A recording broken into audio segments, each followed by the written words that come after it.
आम आदमी पार्टी के राष्ट्रीय संयोजक अरविंद केजरीवाल ने क्या कहा, देखिए इस पूरी रिपोर्ट में।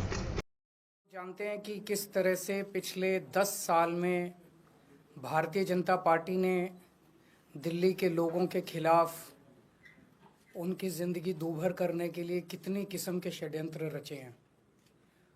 समय समय के ऊपर उन्होंने दिल्ली सरकार के कामों को रोकते रहे, एलजी के जरिए तरह तरह के कानून लाके, लेकिन हमारी सरकार ने कोई काम दिल्ली वालों का रुकने नहीं दिया।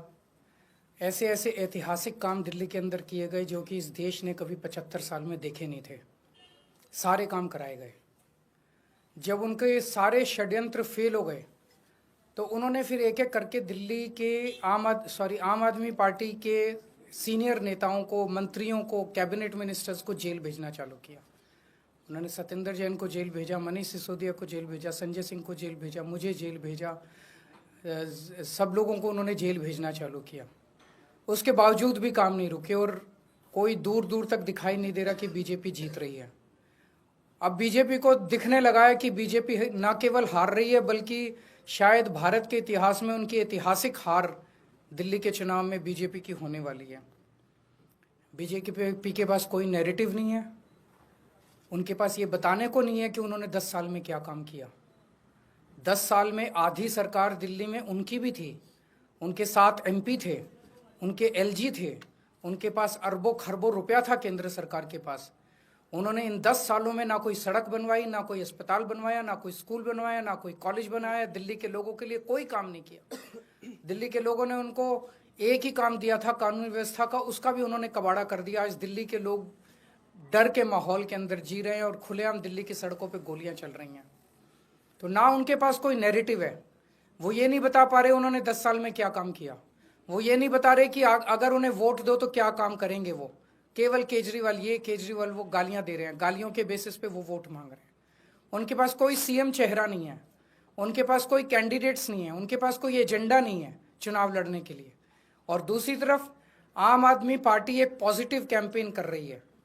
हम ये बता रहे हैं लोगों को कि 10 साल में हमने ये काम किए, हमने स्कूल अच्छे किए, स्कूल शानदार किए, बच्चों की पढ़ाई का इंतज़ाम किया, आप लोगों के इलाज का इंतज़ाम किया, अस्पताल अच्छे किए, मोहल्ला क्लिनिक बनाए, बिजली 24 घंटे की, बिजली फ्री की, पानी की व्यवस्था की, घर घर पानी पहुंचाने का काम किया, महिलाओं की बस यात्रा फ्री करी, बुजुर्गों के लिए हमने तीर्थ यात्रा फ्री करी। हमने इतने सारे काम किए, इसलिए हम कह रहे हैं हमें वोट दो। आने वाले समय में हम महिलाओं को 2100 रुपए देंगे, बुजुर्गों का फ्री में इलाज कराएंगे, चाहे प्राइवेट हो चाहे सरकारी हो। हम ये काम करेंगे, हमें इन पे काम दो।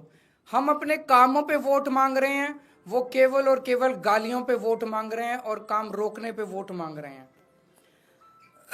अभी 3-4 दिन पहले हमने 2 योजनाएं चालू की, अनाउंस की।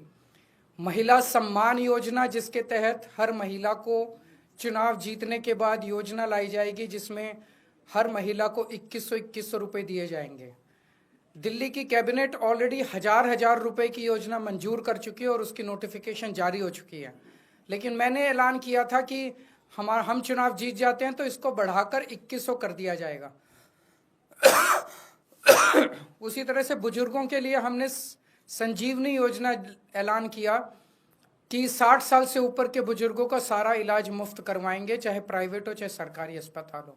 इसमें जबरदस्त भीड़ लग रही है, लोग रजिस्ट्रेशन करा रहे हैं, लंबी लंबी लाइनें लग रही है, लोग हमारे दफ्तर आ रहे हैं और लोग बहुत खुश हैं, बहुत खुश हैं।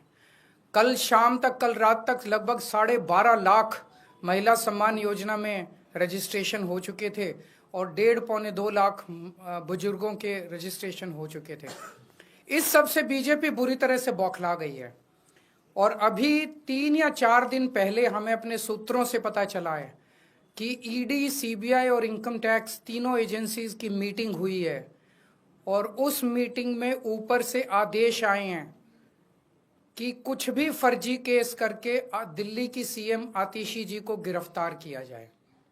ये मैं पूरी जिम्मेदारी के साथ आज बहुत बड़ा आरोप लगा रहा हूं कि इन तीनों एजेंसीज को ऊपर से कहा गया है कि दिल्ली की सीएम आतिशी जी को कोई भी फर्जी केस बनाकर गिरफ्तार किया जाए। उन्हें यह भी कहा गया है कि उसके पहले, गिरफ्तारी के पहले, आम आदमी पार्टी के सभी सीनियर लीडर्स पर आने वाले दिनों में रेड होगी, मेरे ऊपर रेड होगी, मनीष जी के ऊपर रेड होगी, फिर से हमारे ऊपर सब पे रेड हो चुकी है, संजय सिंह पे रेड होगी, सौरभ भारद्वाज पे रेड होगी, सत्येंद्र जैन पे रेड होगी, आतिशी जी पे रेड होगी, हम सब पे रेड कराई जाएगी। और उनका मकसद है कि किसी भी तरह से हमें चुनावी तैयारियां जो हम कर रहे हैं, प्रचार कर रहे हैं, उससे डिस्ट्रैक्ट करना, ताकि हमारा दिमाग दूसरी चीजों में उलझा रहे।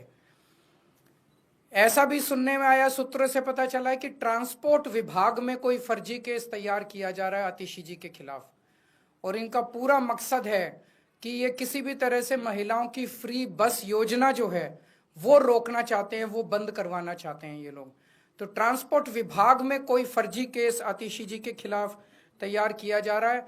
हमें पूरा यकीन है कि लोग इस गंदे षड्यंत्र का, जो पिछले कई सालों से साजिशें रच रहे हैं, झूठे केसों में फंसा फंसा के हम लोगों को जेल में डाल रहे हैं, लोग इसका जवाब देंगे। इस देश की जनता इस किस्म की राजनीति पसंद नहीं करती। आप अपने काम पे वोट मांगिए। आप ये बताइए कि 10 साल में आपने दिल्ली में क्या काम किए, आने वाले समय में आप क्या काम करेंगे।